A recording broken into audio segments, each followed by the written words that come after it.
कभी कभी कोई आंखों में ऐसी धूल झोंक जाता है कि इंसान को पहले से बेहतर दिखने लग जाता है।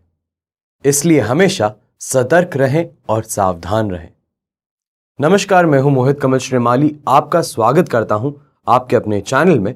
साथ ही मैं आप सभी को बधाई और शुभकामनाएं देना चाहूंगा जिनका आज जन्म दिवस है, मैरिज एनिवर्सरी है या कोई विशेष यादगार दिन है। आइए अब बात करते हैं आज के विशेष उपाय की कि नवरात्रि में 9 कार्य कौन से करने चाहिए हैं। तो सबसे पहले जानिए कि क्या खरीदें आप नवरात्रि में।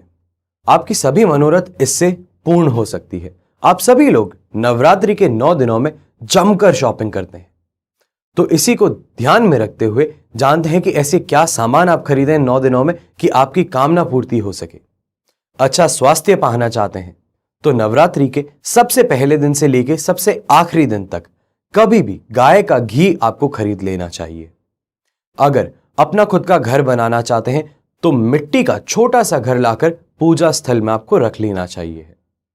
अगर आप फॉरेन ट्रैवल करना चाहते हैं, फॉरेन में बिजनेस करना चाहते हैं, फॉरेन में सेटल होना चाहते हैं, तो इन 9 दिनों में कभी भी पताका यानी कि जिसको हम बोलते हैं ध्वज बोलते हैं, ध्वजा बोलते हैं, परचम बोलते हैं, वो आपको खरीद करके 9 दिनों तक पूजा करनी है और नवमी के दिन किसी भी देवी मंदिर में आपको उसे अर्पित कर देना है।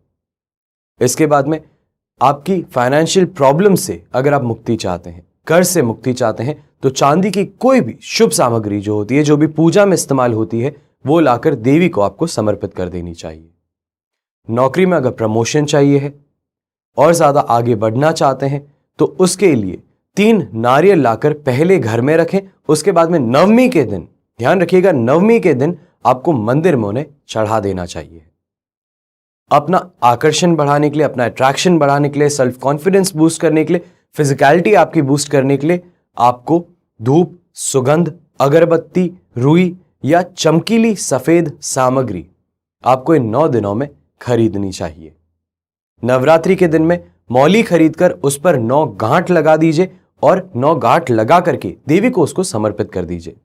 फिर उसे सदा अपने पास रखने से जो भी आपका काम होता है उसमें आपको सक्सेस जरूर मिलेगी।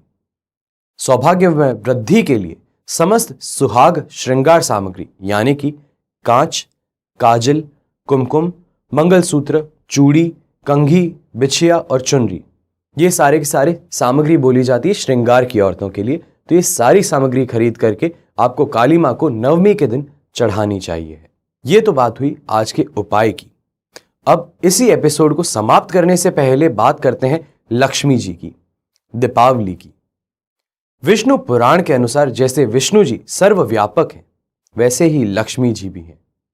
विष्णु जी अर्थ है तो लक्ष्मी जी वाणी है। विष्णु जी नियम है तो लक्ष्मी जी नीति है। विष्णु जी बोध है तो लक्ष्मी जी बुद्धि है। विष्णु जी जगत के सृष्टा है तो लक्ष्मी जी सृष्टि है। विष्णु जी पर्वत है तो लक्ष्मी जी भूमि है और विष्णु जी संतोष है तो लक्ष्मी जी नित्य तुष्टि है। आज के युग में लक्ष्मी जी की अनिवार्यता को कोई भी नकार नहीं सकता। धन का अगर अभाव हो तो ज्ञानी व्यक्ति को भी रोज की आवश्यकताएं पूरी करने में बहुत ही ज्यादा परेशानी देखनी पड़ती है। यदि आपकी इच्छा है व्यापार में वृद्धि की, कर्ज से मुक्ति की, धन वैभव करने की, धन वैभव अर्जित करने की, परिपूर्ण मान सम्मान की, समस्त वैभव की, तो आने वाली दीपावली पर आपके लिए एक अवसर हम प्रदान करते हैं। आप अपना भाग्य बदल सकते हैं। आवाहन कीजिए सुख, समृद्धि और ऐश्वर्य का लक्ष्मी पूजन कलश के माध्यम से और स्थापित कीजिए इस कलश में प्रदत्त लक्ष्मी प्रदायक सामग्री को और फिर देखिएगा अद्भुत प्रभाव लक्ष्मी आकर्षण का इस दीपावली पर। संभव हो सकता है यह दीपावली आपके लिए सौभाग्यशाली वरदानों से भरी हुई हो। आशा करता हूं आपको आज का एपिसोड पसंद आया होगा और इसी के साथ में जो आपको दीपावली कलश के बारे में बताया है, इसे आप एक बार जरूर सोचेंगे कि इस दीपावली को कैसे आप और ज्यादा सौभाग्यशाली बना सकते हैं। हमेशा की तरह बस यही प्रार्थना करूंगा कि आप और आपका परिवार सुखी रहे, संपन्न रहे, संतुष्ट रहे, सुरक्षित रहे। इसी के साथ में बड़े बूढ़ों का घर में आशीर्वाद आपको मिलता रहे। हमेशा की तरह जय श्री राम एवं जय हिंद।